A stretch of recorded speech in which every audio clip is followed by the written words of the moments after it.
You're listening to Life Check Yourself with life coach, transformational leader, and dating and relationship badass, Marni Battista.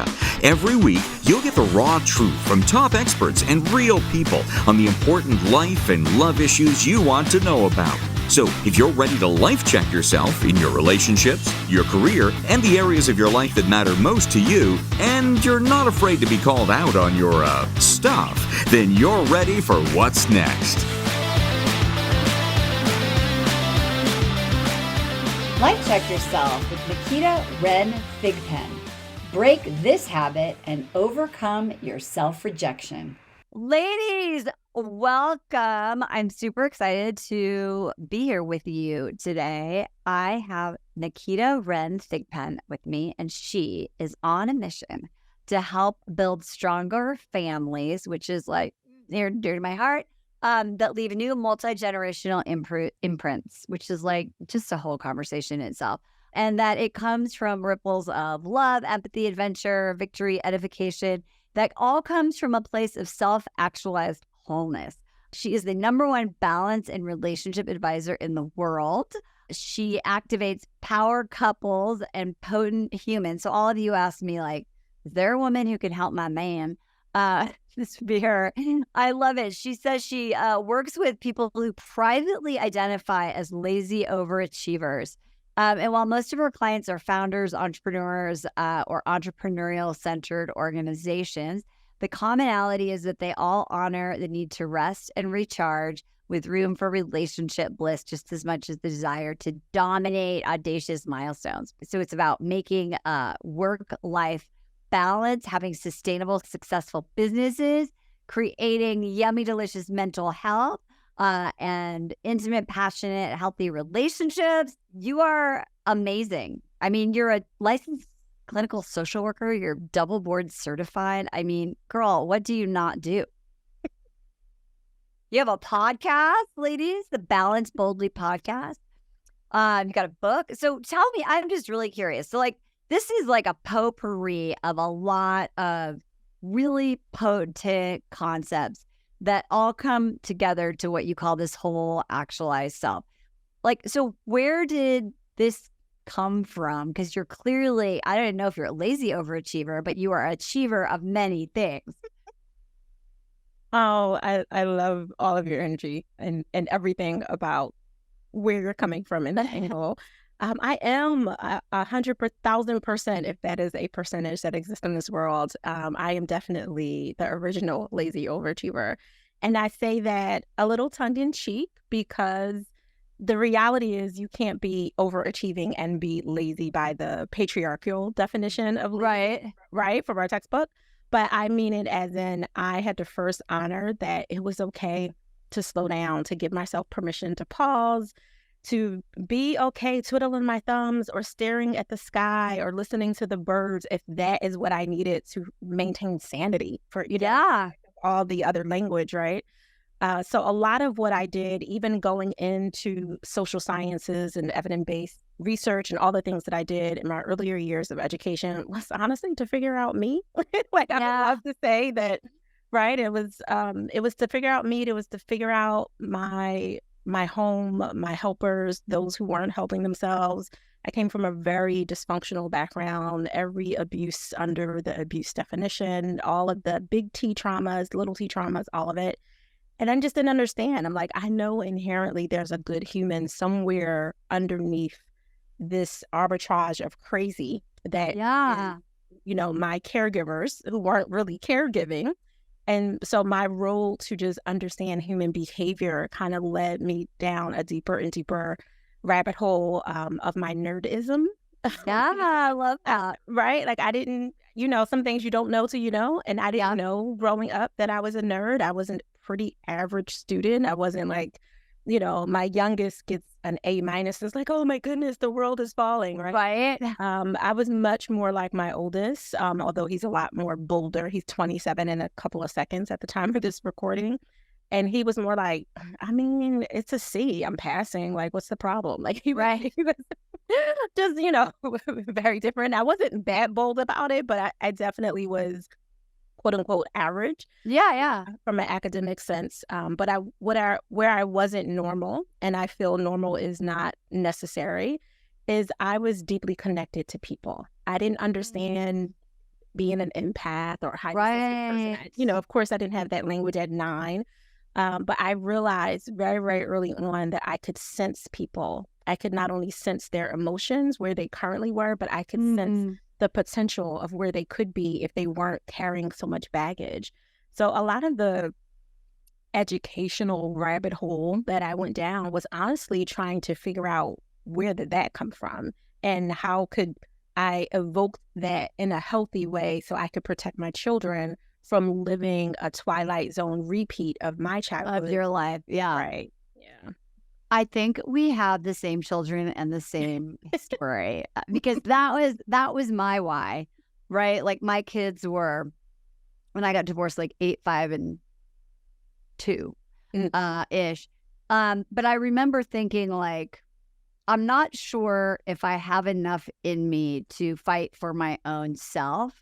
There's no way in hell I'm teaching this to my kids. Like I understand what it means for me to be the kind of parent I want to be. And I just think it's really interesting that even in your bio, you talk about this, intergenerational legacy.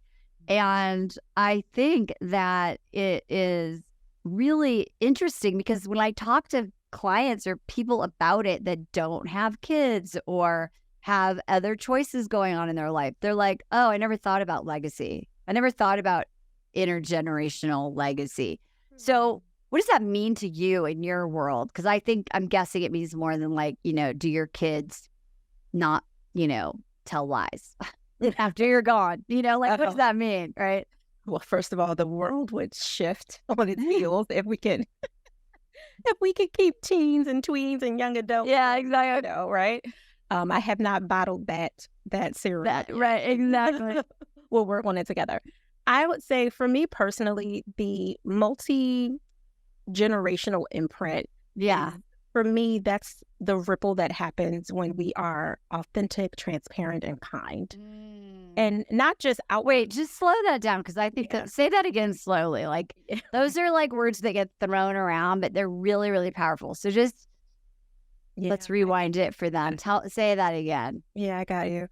The multi-generational imprint that I pray we all are able to leave on this earth comes from you as an individual being authentic, transparent, and kind, and not just outwardly, but inward. Like I have to be kind to me, right? I have to be transparent with myself. Like, girl, that skirt is not working, right? Right.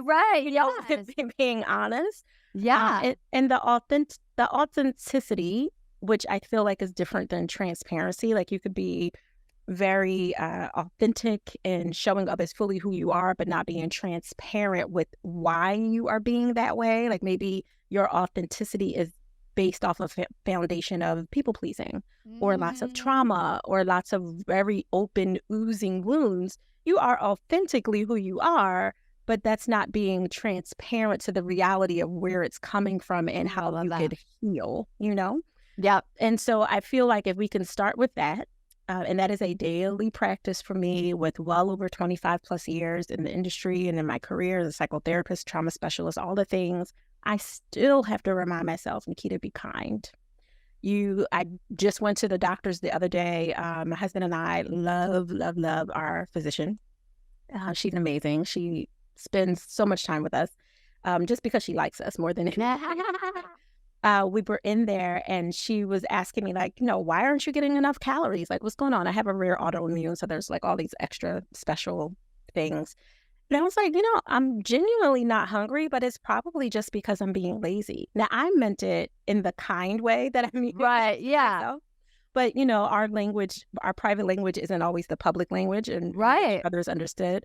And she was like, no, Nikita, you are booked and busy. You have a full schedule. It has nothing to do with laziness, right? Like she wanted me to reframe and be kind, not understanding that I was really just being tongue in cheek about it. Right.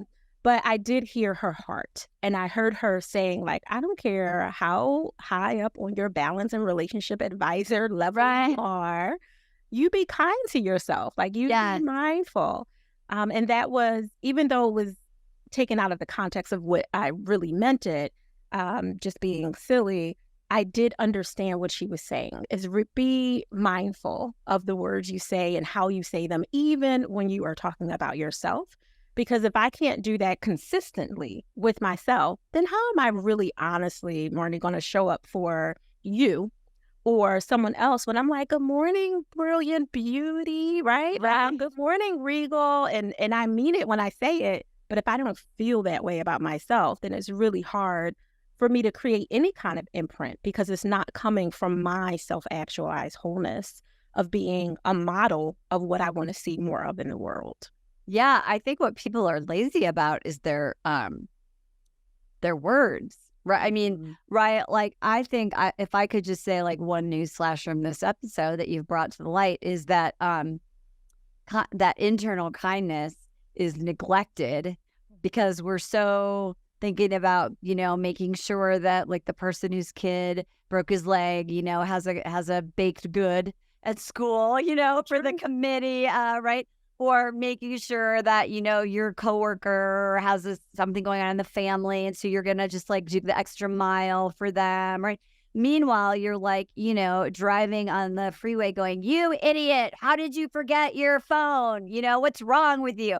And that those acts of kindness are just as important, right? So like, and we can't be cavalier about those things, because what's the long-term breakdown in that system if we're externally like, yeah, I'm doing all those things, Nikita, and we're not doing it internally? Yeah, the first and foremost is where a lot of imposter syndrome kind of, if you think about where mold breeds, right? Like, and how it can go from one little dot on a potato to now, right?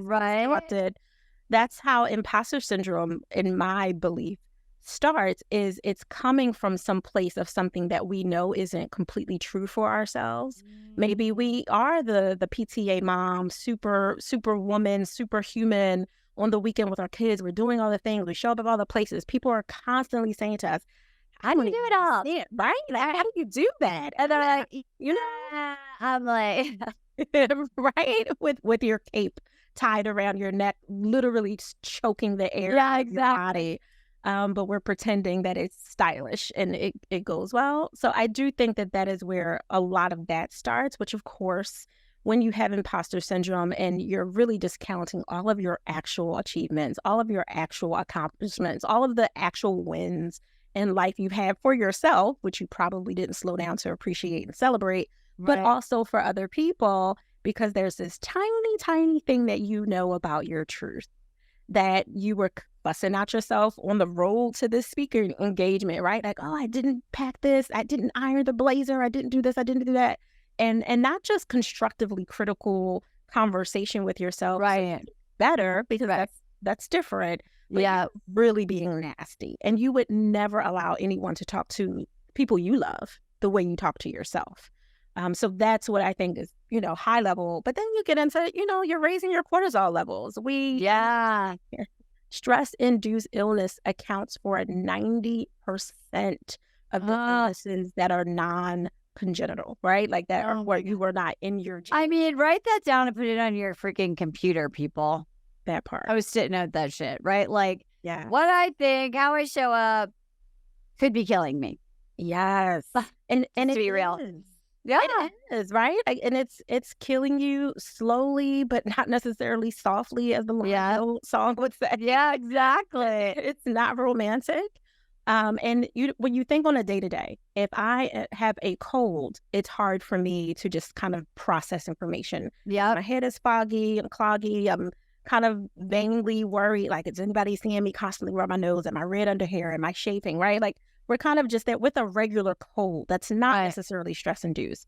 Imagine all of those hidden diseases and all of those hidden illnesses that are stress-induced, like your hypertension or your high cholesterol or diabetes, so many things that, and I'm not talking about the congenital form that comes from genetics, but so many things that were either exacerbated and unlocked your genes because of stress, or you didn't have the gene for it in the first place, but the environmental stress literally caused it inside of your body. And if you can't think straight and be productive and creative and loving and intimate and fun and an active listener with a cold, how are you going to be when you have this pervasive chronic illness happening that actually gets worse and worse and gets more and more compounded because you're not changing the underlying behavior, which is literally stepping back and saying, hold on, what is out of alignment? What in my life right now needs to change? Yes, he could be better. Yes, she could be better. Oh my goodness, the kids, the dog, the cat, and the frog. Woo! It's a lot that you're handling, but the one person you have control over is actually you. Yeah, I love that. It's funny you're saying this because I was thinking, I just did this retreat and we're moving this week, and I made my little to-do list, as I like to do. And I was like, oh, how, And I really thought about, like, you can't do it all right now, right? And I was like, wait, I don't have to be like the star student in that class that I'm taking where I'm like, look, I did my Q4 evaluation already, first week of October, I don't need to and I thought focus, priority, gentle, trust, right? Because I realized, and this is what you're saying, is I have a rule, right? I'm the person who does everything a certain way. And I don't even realize it's a rule until I look at that list and I go, what's essential? What's my ego? There's no, police aren't going to come get me for not doing my Q4 plan. Right.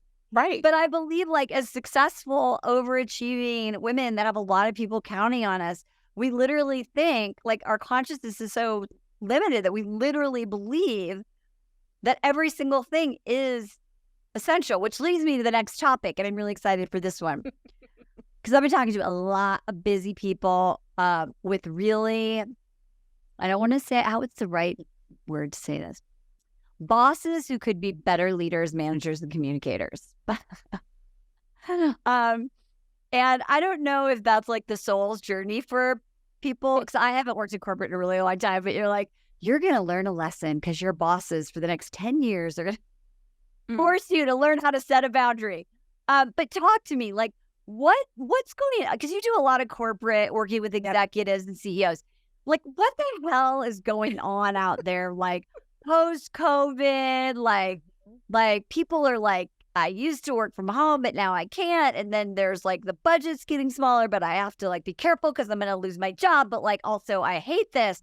What the hell's going on out there, Nikita? Help our listeners who are trapped. Yeah, no, seriously, it is a lot. And I will say, honestly, I'm seeing a lot of high ego. Now, our egos are there, as you know, Marni, very well from your profession. They're there to protect us, to keep us safe, to keep us comfortable, to keep us in a little bubble narrative of wherever we're coming from since we were 7 years old, right? Whatever that is.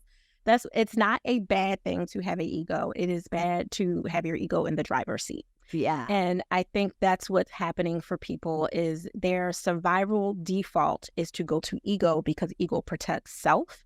And so they're being very normal definition selfish, the way that I don't agree with, being very egotistical. It's about me, do it my way. Okay, I can't work from home, 100% of the time. So now no one gets to work from home 100% of the time. This works for me. Or I can work from home, but I don't like being lonely. So I'm in a position to force other people to be in proximity to me, right? And all of those kind of layers. That's a very high ego survivalist default. We cannot change the ego of other people. We can hold mirrors up to them, our behavior, so they can see how it's out of alignment. But when their nervous system is really dysregulated, it's going to take a lot more than one conversation to have someone look into the mirror, because Marni showing up and Nikita showing up and Tim and Tom and Dana are showing up as authentic, transparent, kind, expansively boundary-filled people who are clear in their communication. Right. And direct. And you don't have to figure out what they're saying. It's going to take more than a conversation with that person to say, maybe I should be more like Marni, Nikita, Tina, Tom, and Dana. They are usually going to need something to shift them, some of that shift looks like, and I am not celebrating anyone who's like, I'm going to go protest my company right now. Right. Yeah. But typically it is a noise that is loud enough for them to pay attention to. And sometimes that noise is going through whatever your policy is to, create a new version of a board that can be helpful, or going to the board members and saying, listen, this is out of alignment. You're about to lose 50% of your productive workforce. You need to retain these leaders, these managers, these direct reports. This is how the ship is moving, and this leader is toxic. Like, sometimes it's going to take that, but that also takes the unusually non-average, courageous, bold human to say, I will take this paper, I will write this paper, I will write this email, I will make this phone call, I will call in others. Yeah. And they need to feel supported by the other people around them. And I'm saying that from a very 3D perspective of this is the way it could work, but I also know that 3D doesn't always work in real time. Right. If you are afraid of losing your job and not having a backup to your backup plan, or if fear is not just ethereally in your mind, but it's an actual, hey, we don't have savings. We are paycheck to paycheck. Right. I can't afford for them to look at me sideways and then all of a sudden, because I want to be the bold person that I know I can be. So I understand that sometimes that is a 3D solution. Right. Coming more tangibly into your body is you can change how you react to the person while you are building your exit plan, right? Wow. And that's so important. It's funny. I had a client who works for like a massive corporation, and like she was like, wow, I didn't open my laptop this work weekend. And she's like, I was overworking and overcompensating for other people who I thought, I'm single. I can stay extra. I can do that. Or I'm afraid if they don't do it right, it's a bad reflection of me, and really starting to say, like, you have to own your shit. But the bottom line is, and I think this is how you have to figure out like that while you're doing the exit, is to realize that, like, if you work, especially like in a corporate environment, like, to remember that, like, a CEO who sits in his like private jet, like, kind of doesn't care if you're working on the weekends or not. Nope. That you're not going to get a cookie. Nope. You're not going to, and she was like, John Doe doesn't give a shit about me, and I have to start setting some of those healthy boundaries. And what's cool is, like, it creates a little ripple effect, right? Yeah. And so so it's almost like there's the outward, like, get allies, make a move, there's the keep your head down, get what you have to done, plan your exit. And then there's all sort of the, like, what I'd love for you to elaborate on this is like and practice like the healthy selfishness myself, practice like that balance myself, improve my communication. So, like, what are your CEO clients doing that are like small adjustments that make huge ripple effects that some of our listeners could maybe be like, Yeah, absolutely. So one of the first things that I help deprogram people from is their misunderstanding of what selfishness is. I give, you know what I mean? So I give them this newly defined way of looking at it that isn't patriarchy and stuck in shame and all the ways that the original form of the word was. So being intentionally selfish is what I call it in French. Yeah. When you are intentionally selfish, you are giving yourself a personal, intimate gift to create joy your way. That's all you're doing. It is not taking from anyone in the higher sense. Now, logistically, that does mean that you have to stop breastfeeding a few people. Right. Your kids, your lover, your cousins, your sisters, your caregiving responsibility. Somebody got to come off the titty just for a moment so that you can breathe. You can give yourself a little stab.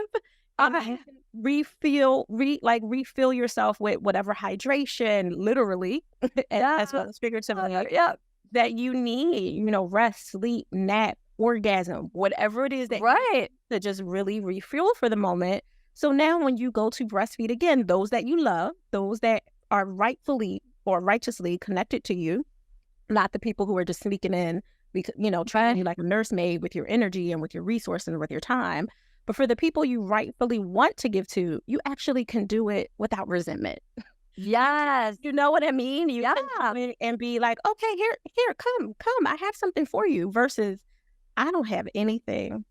Everything hurts, aches, cracks, bleeds because you are taking from me. And I have not shut off the valve. So you got to take responsibility for that. So a lot of it, intentionally selfish kind of movement, the behavior behind it is not just pointing the finger at that, oh, they're doing this to me. But hold on. What are we consenting to? Right. Maybe by default, maybe because we, had a narrative that this is the way it has to be. This expired expectation is kind of driving us. It's not our ego. It's these expired expectations. Well, no one should be in the driver's seat except for your whole healed self.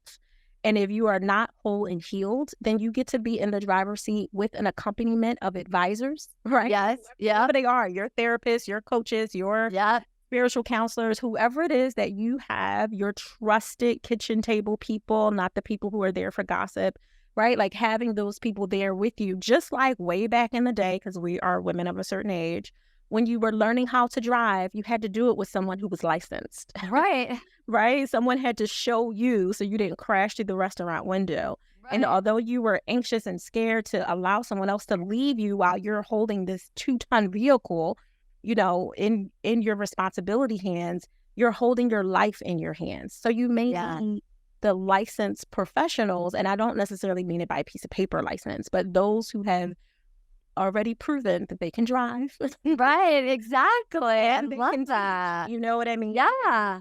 That's one of the first things I would say is give yourself that space. And it can look like, my bubbles are hidden in a drawer. It could look like 10 minutes at your desk to blow bubbles, which is really deep breathing. And when you're doing that diaphragmatic breathing in a fun and playful way, it doesn't feel like work.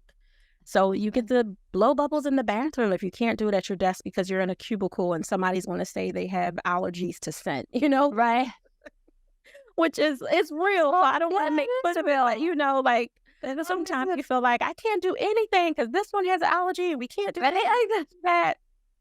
But go into the bathroom, pick up a straw as an activity. I just did it when we were in Italy at a retreat. Use a straw to direct your breath. You're just breathing in and out of it. Preferably paper, not plastic, but right. Just being intentional about your time and creating those blocks, those permission to pause blocks on your calendar. Also, if you could get to know your body, that would be very, very helpful. It will lower your cortisol. It will increase your oxytocin. You will be a happier you. And physically get in touch with yourself. Yes, queen.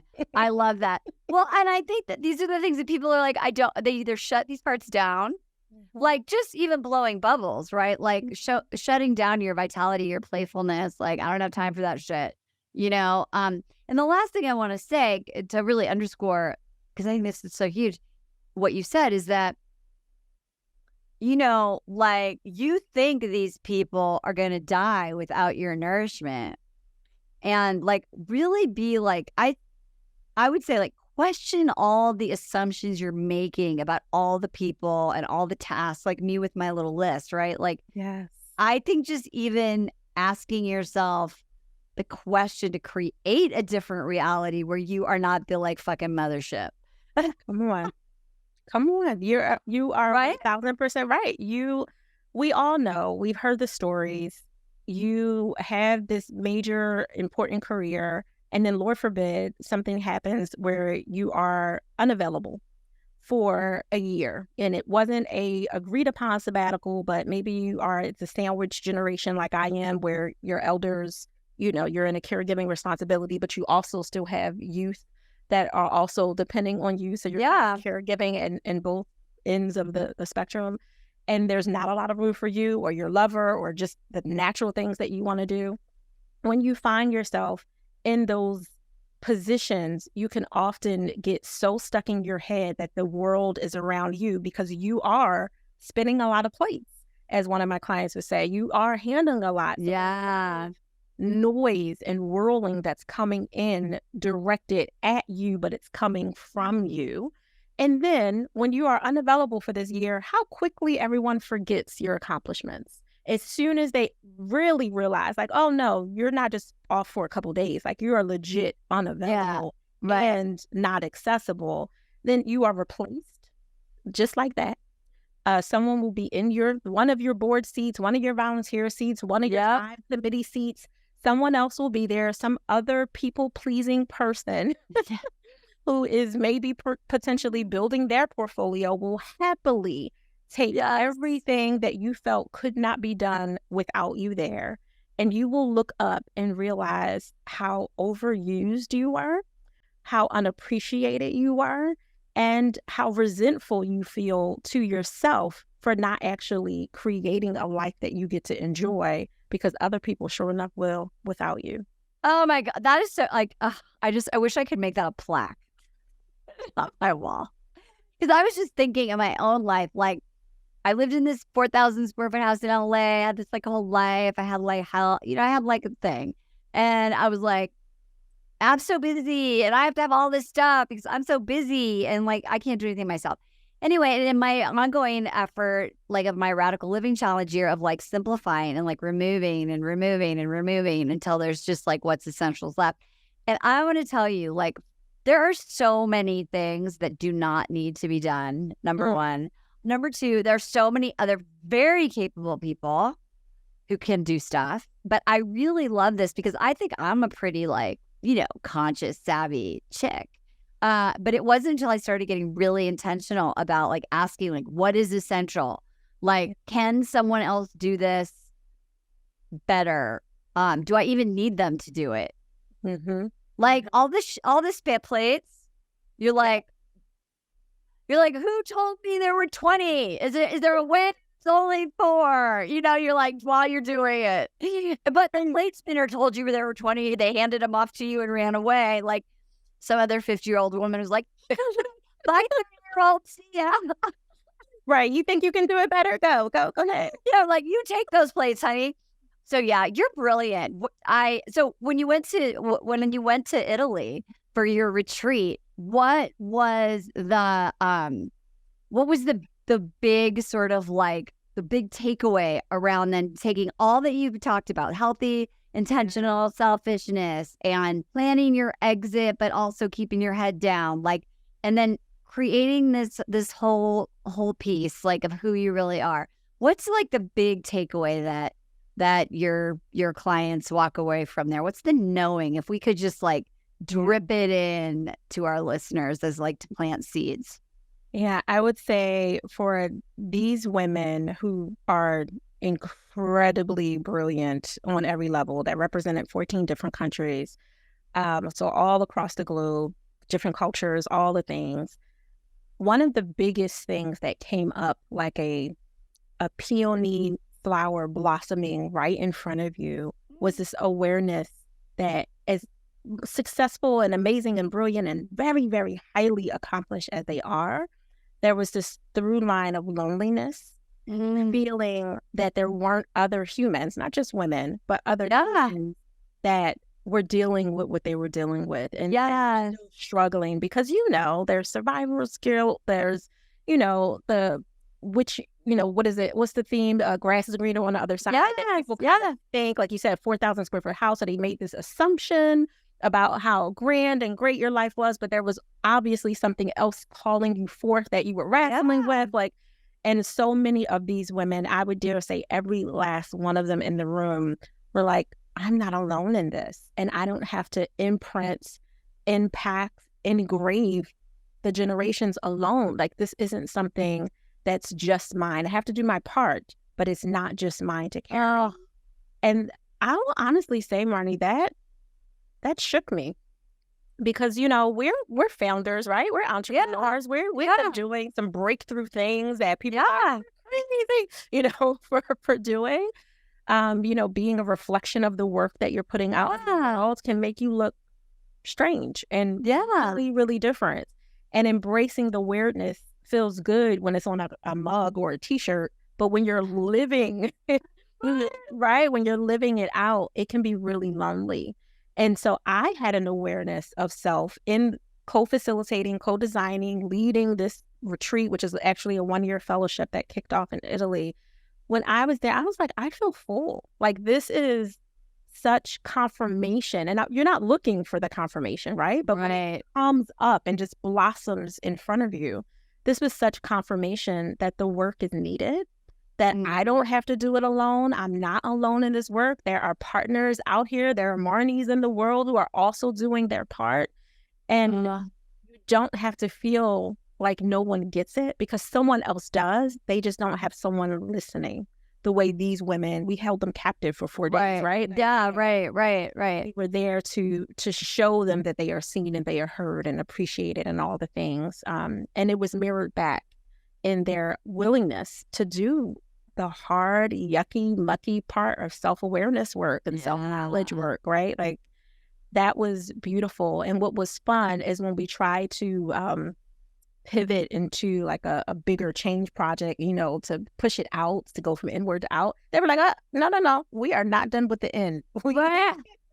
Let's keep expanding our consciousness and our awareness and healing. I love that. Well, I just love that description, because I think you described so many of our listeners. And I think, you know, whether we get to go be with your amazing tribe of badasses in Italy, or someone works with me, or whatever it is, like, you listener, sister, you are not alone. And there's like this whole like community of every guest I've ever had, like every woman who's ever listened, like welcoming you from the shores, like, come on, we got you. Right? Like, we're all here. And so I just want you to know, listener, if you're inspired, just know that you're not alone. And we talked at the beginning of the show about like ego, and it's like, that's just some silly ego thing that says like, oh, I'm the worst. You don't know, Nikita, Marni, my story sucks the most. I'm like, nah. We got you. We got you. I love that. Well, if I was gonna hashtag this, it's like, you know, what did you say? It was like, stop breastfeeding all those people. Get them off your nipple. Get them off the titty is what you said. And that's right. I like that. And I want everyone to hear it, and everyone should say it. It's tweetable. Get them off the titty. I love you. I'm so glad I got to meet you and speak to you and share space with you. You're brilliant. Ladies, you definitely want to go to thigpro.com and check out Nikita, and there's information about everything that she is doing in the show notes. And for sure, if you want more of like epic quotables, definitely go to the podcast, is that the Lazy Overachiever Show? Oh, that's the new one that's coming literally in the next 6 weeks. But Balance Boldly for Ambitious Women in Business and a Few Brave Men is our current one. I love that. Okay, so go find Balance Boldly with a Few Brave Men. And then, I mean, all of us lazy overachievers, we'll just wait till that comes out soon on Apple Podcasts and wherever you can find podcasts. Ladies, oh my gosh, listen to this. If you have someone who literally has a breastfeeding factory, perhaps share this episode with her. Be like, hey, I don't know, maybe while you're doing 14 things for 500 people, listen to this show. So share it. You can find me on Facebook at Marni Battista. Send me a little friend request. I'm old-fashioned. I like it that way. You can also find me on Instagram, Marni Battista _ And whatever you do, you have a moment, take it, and life check yourself. We'll see you next time. Bye-bye for now. Hey, thanks for tuning into today's show. So if being in an intimate relationship in which you feel 100% seen, heard, and accepted by a high caliber man is a priority for you right now, and you're interested in seeing if you're a fit for working with me and my team at Dating with Dignity, here's what I want you to do. Just head over to DWD VIP. That's D as in dating, W, D as in dating, VIP.com, and book a call to speak with my team. We'll get on the phone with you for about 60 minutes, and you'll get crystal clear on what's stopping you from finding true love right now. We'll also take a look at what you want to create, what you want your whole life to look like when you're able to finally be fully expressed as a woman in a healthy relationship with an incredible guy. And if we can help you get from where you are right now to where you want to be, We will show you the fastest path possible that makes sense for you to do that. We help smart, successful women all over the world solve this one missing piece in their life so they can finally have it all. So to see if we can help you do the same thing, head over to dwdvip.com. I'm Marni Battista, and let's talk soon.